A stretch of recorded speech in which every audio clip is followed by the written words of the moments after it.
There are lots of guys out doing day game for hours and hours and never really making any progress in their dating life or perhaps other aspects of their life too.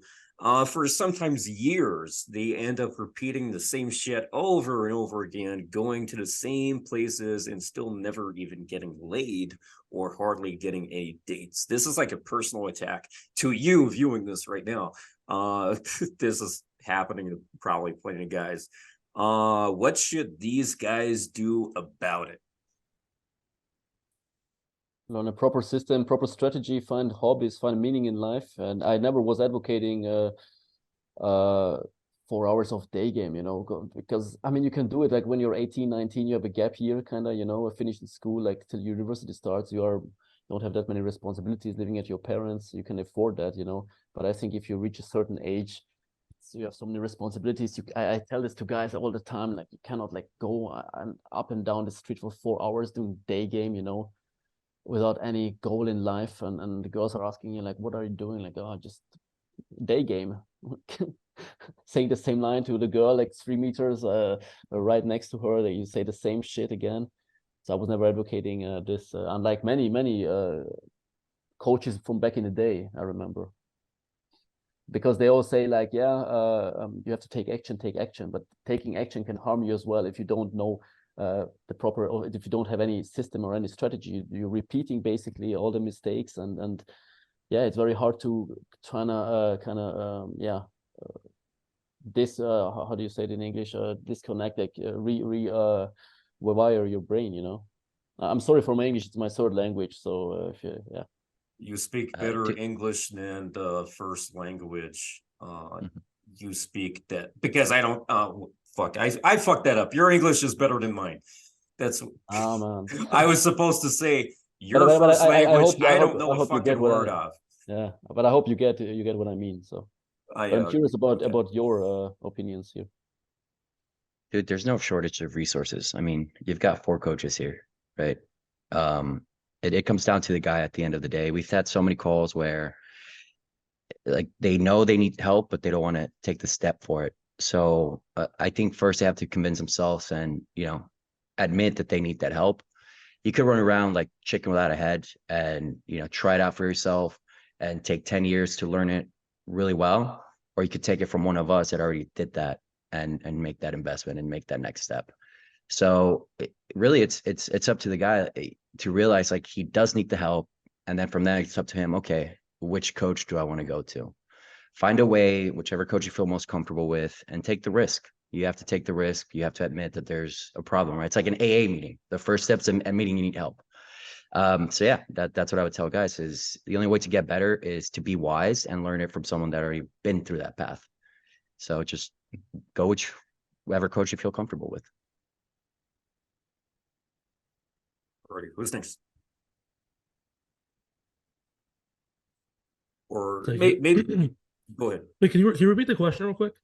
Lots of guys that are just repeating the same shit, doing day game for hours and hours for years of their life, making no progress. So, what would be your advice for these guys who are spending so much time, trying to do something like day game, but making no progress after months or years of doing it?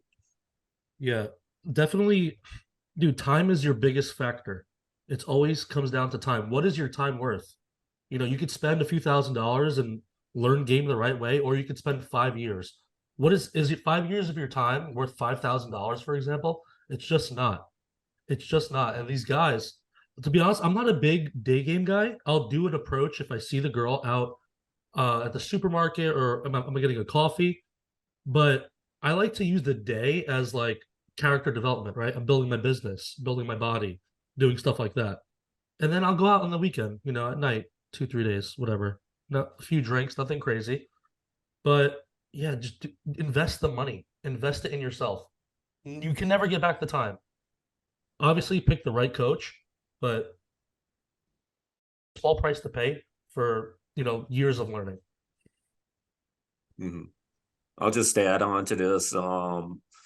Jay-Z's song Empire State of Mind, like you need to think of what the next step is.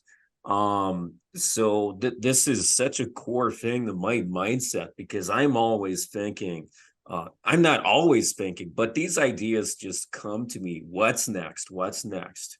And if you're not visualizing what you should be doing next or what you could try next, and you're just repeating the same shit, you're making a huge fucking mistake. Fortunately for me, it's very easy for me to formulate these ideas on what I can do next. So you can see in the background, I got the plans for some of the plans for the second edition of the book message game. Before that, there was the first edition of the book, but before that there was a guide, and before that there was just experimentation. I did not know that I would even write a book. This is just a metaphor, and this is just one aspect of my life. I did not know I was ever going to write a book, but that's where I ended up going. And that's not necessarily the finish line, because we have an AI product now. We got the second edition, and lots of other interesting things coming. But opportunities open up when you identify them, when you see them. You need to register the shit in your brain, because if you're not seeing opportunities for yourself, nobody's going to fucking point them out for you.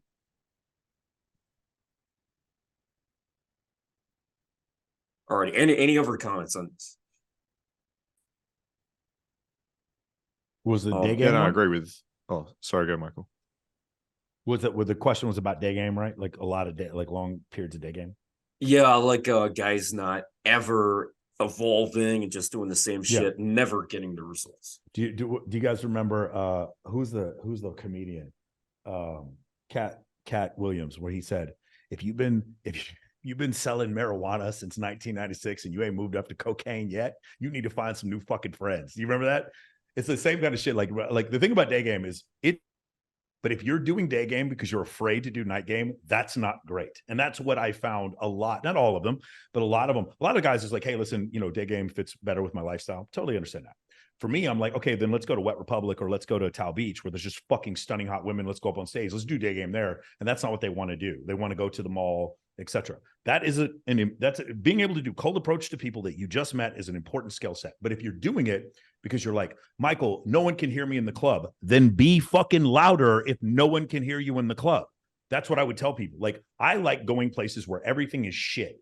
If you go and like everything is hard, everything's against me, nobody fucking, they don't want to let me up in the VIP. This dude's hating. I like going places where it's a fucking war zone. It's nothing but chaos. I enjoy that. I like taking my clients to places full of stimulus, loud noises and laser beams and really mean security guards and all that kind of stuff. Because when you get over that and then you try to throw your own events, it's a joke. It's so easy. I like nightclubs, not because they're better. The women are not better. A lot of times the women aren't even hotter, but they're harder. Because of not necessarily harder, but they're harder because there's like a physical boundary between you and the VIP and then you and the stage. And there's noise that's specifically there so that guys who can show signs of wealth don't have to say anything, but the other guys have to talk, and it makes it harder for you to talk. One thing I've noticed just being in nightclub scene for 20 years, all those things that you guys found annoying about nightclubs, they're there specifically to fuck you. There's a dude who works at Omnia, Zook, and Access. There's a guy named a Girl Guy. He's a low-end promoter. His whole job is to walk around the GA and the dance floor to find the hottest girls, to pull them out of GA and then to take them to some spender's table. Now, regardless of how good your game is, if you just can't be in front of the girl, then it sort of hurts you. And so I like nightclubs because they're harder. So if you're just doing day game because nightclubs are harder, I think that's a crutch. But if you just want to do day game and that's all you do and you're not having any success, you should probably ask yourself why you're not having any success. Yeah, I totally agree with Michael. Good point, very good point. And nightclubs are here to fuck your life up. Like, as a man, it's a business at the end of the day. I talk to many party promoters, like girls as well, who worked for clubs. It's not by coincidence that the fucking DJ is right next to the bar, the loud music, people dancing. The music is too loud, makes men buying drinks for girls, spending money, of course, because men are the ones who actually make money for the business, for the club. And Absolutely right. Very good If point. you go to Omnia, if you look around you, so there's going to be it'll go from table 11, 12, 15's right behind you, all the way up to table 19 on the left. If you're in the dance floor, if you look at the tables, the girls are not sitting in the couch. Where are they sitting? They're sitting on the couch. The guy, whoever paid for the table, is in the middle between all the girls and his friends, and he is literally 4 feet higher than you being on the dance floor. The dance floor is literally lower than the tables. They want you to see that and to feel that. Then there is a rope in between you and those tables. And there's some dude who has extremely high cholesterol and fucking hot dog neck between you and getting in those fucking tables, his whole job is to be mean to you, especially if you're a man. If you're a hot girl, you just walk past him. He doesn't even say shit. So you're right. The whole thing is set up to funnel much attractiveness to a few men. And I love it. I love that the whole thing's set up against me. That's why I wanted to get so good, was to go into the most hostile environments possible and then just do the best I can. And that's how I got good at social circle. Are you talking about Las Vegas, like the club? Is it? Yeah. Well, when I first moved to Las Vegas, yes, not anymore. Now I just walk in and just go on stage anywhere I want. But when I first moved here, it was Los Angeles is worse than Vegas. Vegas, you can kind of figure out a way to get up there if you just know the right things to say. I could tell you guys a couple things to say to bouncers in Vegas and get you up anywhere you want. In LA, it's a little harder. In New York, it's a lot harder. Miami is probably the meanest doors in America are probably Miami. Like Mr. Jones at Miami, those people love pissing on you when they tell you can't fucking come in. You can show up with 25 girls, bro. It's crazy. But I like that it's chaotic. I like that it's hard, because to me, it's like if you can deal with, fucking warfare in Vietnam and Da Nang, where it's just violence and chaos, then when you get into a normal situation, it's just like her big titties don't scare you. Like the fact that she smiles at you and she gives you attention when you know it's bullshit. You around some of these girls who just want attention. You know it's bullshit. She doesn't knock you off your fucking pedestal. You've been around women hot like her. You just like, none of it fucking phases you anymore, because you're a fucking trooper. Nigga, that's the thing. That's why I like putting guys into these like crazy situations. Again, you join the U.S. infantry.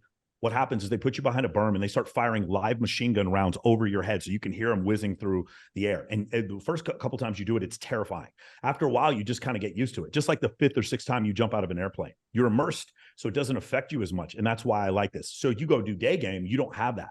It's not the same kind of situation. It's not the excess stimulus and the explosions, which I do. When they have the CO2 cartridges come out and the whole place is just like foggy and all this kind of shit. And it's just made to disorient you, along with the alcohol. It's just made to disorient you. So can you stay oriented when the club is there to disorient you? Yeah, those guys bring all of the excuses, with day game, like, oh, the quality of girls is higher, it's better. There's like this. I mean, we are in 2023. All the girls who are doing basically buying the groceries are going to the club on the weekend. It's like, it is what it is. Like, and those guys bringing up excuses, so. Yeah, true. And I think like the type of guy you described us is just someone that is like staying in their comfort zone, right? Like they're literally probably doing the exact same opener, exact same transition. They probably aren't even going to like a different area to day game. This is like this guy should describe it. They're probably going to the same mall, to the same fucking street, doing the same shit. So yeah, I mean, look, nothing we say I think is going to change these fucking guys. But if there's anything, I would just encourage them to take it step by step. Start out by like day gaming in a different spot. Just expand your comfort zone a little bit. Get comfortable with that. Hey, use a different fucking opener. Get used to that. And then, yeah, maybe go to a fucking bar, go to a nightclub. But you just got to start by expanding that comfort zone. Because, I mean, what are your options? It's like option A is you're literally going to be the exact same place in 5 years from now, right? You're going to be day gaming in the exact same fucking spot, the exact same fucking goals, exact same fucking results. You're not going to miraculously change if you're not actually changing or testing anything. Like Ross Jeffries, was spoke about before.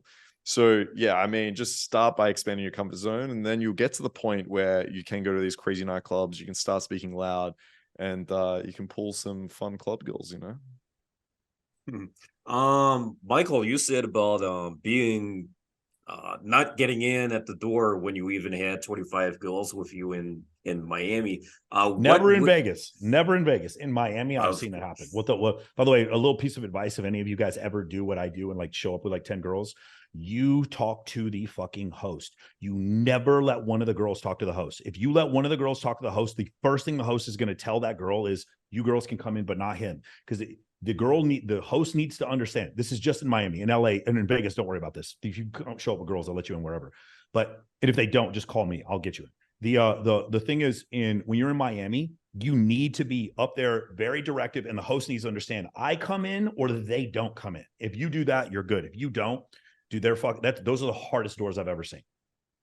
Oh, I What was gonna venues say, in Miami what, are you talking about, Mike? Sorry, So I'm talking about Mr. Jones usually, or Mr. Jones, maybe Live. some nights. Not Story was a little easy to get in near the end. Okay. Live sometimes, but I'm talking about Mr. Jones, and then what's the other one? It used to be Rock. God damn it, I can't remember. My friends own the clubs and they keep changing the names there. But I usually don't have a problem because I'll call the owner of the club. Yeah, but right. dude, I've seen groups of girls just sitting outside, not even being able to get in sometimes. It's fire. so I have to. what I have would to you get my ass do finally if, to America. I Hmm? have to get my ass finally to the US to see you guys. So, so hyped. what would you do if they still didn't let you in? When I had a bunch of girls. So I would recommend you kind of have it set up beforehand. So there's a host you talk to beforehand and be like, hey, can I bring 12? The question's always the same. I always ask, can I bring a group of girls? And then I bring more. So if I have 8 girls with me, I say, hey, bro, can I bring 4 girls to the club tonight? They say yes, and I show up with 8. I constantly, you guys will notice with my birthday parties, I always say, hey, I'm going to bring 15 girls to dinner, and I show up with 50. I want all the hosts and promoters to constantly have in their head when Michael shows up, it's just going to be an outrageous number of women with him. And so I do that over and over again. And by the way, once you do it a couple times, it gets progressively easier because the girls will say, I had a great time with him. Nobody really hit on me. It was great. We were kind of hanging out in a super, cool location or whatever. And that was it. That was like that works out. So when you do that on a regular basis, then what'll happen is you can get in touch with one of the guys who works at each one of the clubs, contact him ahead of time, and he'll just straight up tell you like, yeah, this will work, or no, this won't work, or whatever. The other thing is that's worked is if the girls are really, really hot, you can just break anything. I've shown up before where they were like, I'm not sure I'm going to get a comp. And I've shown up with I was with Combat Barbie and fucking Kayla Rocket and these like stunning playmates. And like, not only they give me a comp, they put me on stage. Like that's another thing where you can sort of break it. Is just having like super hot girls with you. Pretty nice. Yeah.